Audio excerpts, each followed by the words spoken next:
ಏಕೈಕ ಮಹಿಳಾ ಮಂತ್ರಿಗಾಗಿ ರೇಸ್, ಒಂದು ಸ್ಥಾನಕ್ಕೆ 4 ಆಕಾಂಕ್ಷಿಗಳಿಂದ ಲಾಬಿ. ಯಾರಾಗ್ತಾರೆ ಡಿಕೆ ಸಂಪುಟದ ನೂತನ ಸಚಿವೆ?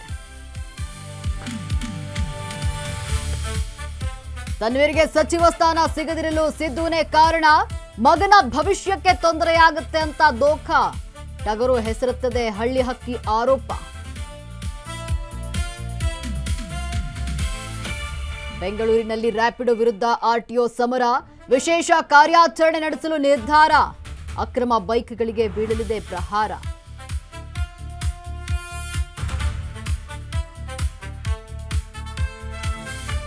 ಭುಗಿಲೆದ್ದ ಕೃಷಿ ವಿದ್ಯಾರ್ಥಿಗಳ ಆಕ್ರೋಶ. ಜಿಕೆವಿಕೆಗೆ ಬರಲು ಯಾರಿಗೂ ಸಮಯವಿಲ್ವಾ? ಪ್ರಶ್ನೆ ಕೇಳಿದ ಬೆನ್ನಲ್ಲೇ ಬಂದರು ಸಿಎಂ ಡಿಕೆಶಿ. ಜೋಗ ಜಲಪಾತದ ವೀಕ್ಷಣೆಗೆ ಜನಸಾಗರ. ಫಾಲ್ಸ್ ರಾಮಣಿಯ ವೈಭವಕ್ಕೆ ಫುಲ್ ಫಿದಾ. ಸೆಲ್ಫಿ ತೆಗೆದುಕೊಳ್ಳಲು ಪ್ರವಾಸಿಗರ ತವಕ.